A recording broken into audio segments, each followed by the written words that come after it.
नमस्कार दोस्तों। Supreme court ने प्लेसेस ऑफ वर्शिप एक्ट 1991 की वैधानिकता को चुनौती देने वाली याचिकाओं पर अपनी टिप्पणी करते हुए कहा है कि जब तक इस मामले की सुनवाई नहीं हो जाती है तब तक मस्जिद या मंदिर को लेकर किसी भी केस को फाइल नहीं किया जाएगा। कोई भी कोर्ट किसी लंबित मामले पर फैसला नहीं सुनाएगी। 12 दिसंबर को एक अहम आदेश में कोर्ट ने निचली अदालतों को यह भी कहा कि वो किसी भी धार्मिक स्थल को लेकर सर्वे का आदेश जारी नहीं करेंगे। एडवोकेट वाइस से एक बार फिर हम आपके साथ अपनी छोटी छोटी कानूनी जानकारियों को लेकर आपके साथ साझा कर रहे हैं और आपको उससे रूबरू कराते हैं।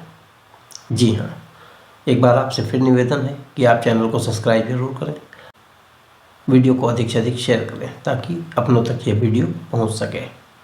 तो आइए बताते हैं कि क्या है पूरा मामला। अभी हाल ही में संभल में हुई हिंसा को लेकर कोर्ट में जो आदेश जारी किए गए थे उसको कहीं ना कहीं इस आदेश का एक अहम हिस्सा माना जा सकता है। तो आइए बताते हैं कि क्या है पूरा मामला। सीजेआई की बेंच ने कहा कि इन याचिकाओं पर जब तक केंद्र सरकार का जवाब नहीं मिल जाता है तब तक इन पर सुनवाई भी नहीं की जाएगी। 1991 के ये कानून आज़ादी के समय 15 अगस्त 1947 में मौजूद धार्मिक या पूजा स्थलों के धार्मिक चरित्र को बदलने पर रोक लगाता है। इसी कानून के कई प्रावधानों को चुनौती देते हुए कोर्ट में कई याचिकाएं दाखिल भी कर दी गईं।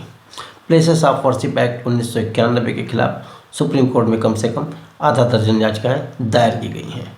इनमें पूर्व राज्यसभा सांसद सुब्रमण्यम स्वामी, भाजपा नेता अश्विनी उपाध्याय की याचिकाएं भी शामिल हैं। Chief justice CJI Sanjeev Khanna, justice PV Sanjay Kumar और जस्टिस वीके विश्वनाथन की बेंच ने याचिकाओं पर विचार करते हुए कोर्ट को बताया कि फ़िलहाल देश में 10 मस्जिदों दरगाहों के खिलाफ 18 याचिकाएं लंबित हैं।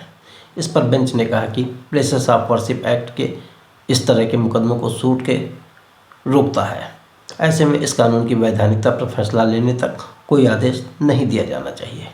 बार एंड बेंच की रिपोर्ट के मुताबिक बेंच ने कहा कि इस बात को अयोध्या फैसले के वक्त भी दोहराया गया था।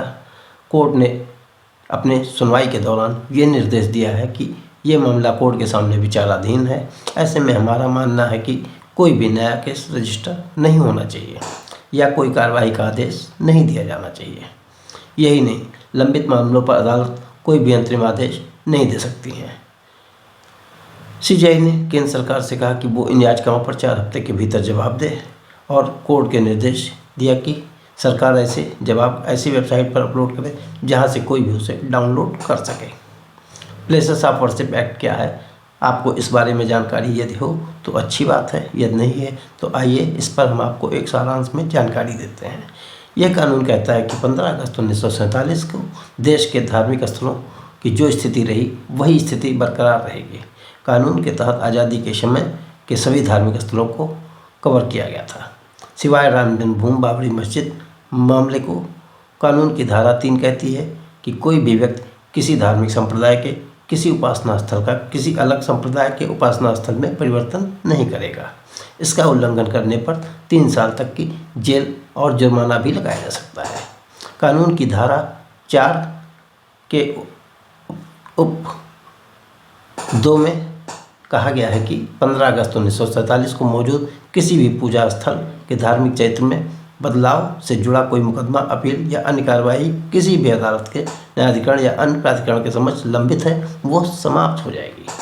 ये आगे निर्धारित करता है कि ऐसे मामले पर कोई नई कार्रवाई नहीं शुरू की जाएगी। यही नहीं, 1991 में तत्कालीन प्रधानमंत्री पीवी नरसिम्हा राव के नेतृत्व वाली कांग्रेस सरकार लेकर आई थी। उस समय अयोध्या में बाबरी मस्जिद की जगह पर राम मंदिर निर्माण के लिए आंदोलन अपने चरम पर था। अब सुप्रीम कोर्ट में इस कानून की वैधानिकता को चुनौती देने वाले याचिकाओं पर सुनवाई की जानी है और ये सुनवाई अलग अलग अदालतों में दायर कई केस की पृष्ठभूमि में होगी। इनमें वाराणसी ज्ञानव्यापी मस्जिद, मथुरा में शाही ईदगाह मस्जिद, संभल में शाही जामा मस्जिद से जुड़े हुए तमाम केस शामिल हैं। एक बार आपसे फिर निवेदन है कि अगर आपने चैनल को सब्सक्राइब नहीं किया है तो आप चैनल को सब्सक्राइब कर दें, अपने लाइक, कमेंट और वीडियो को देते हुए शेयर करें, और अन्य कोई भी आपकी जो जिज्ञासा है तो उसे हम तक अपने कमेंट के माध्यम से या पहुंचाएं, या व्हाट्सएप नंबर पर हमारे आप उसे मैसेज करें। बने रहें एडवोकेट वॉइस के साथ। धन्यवाद।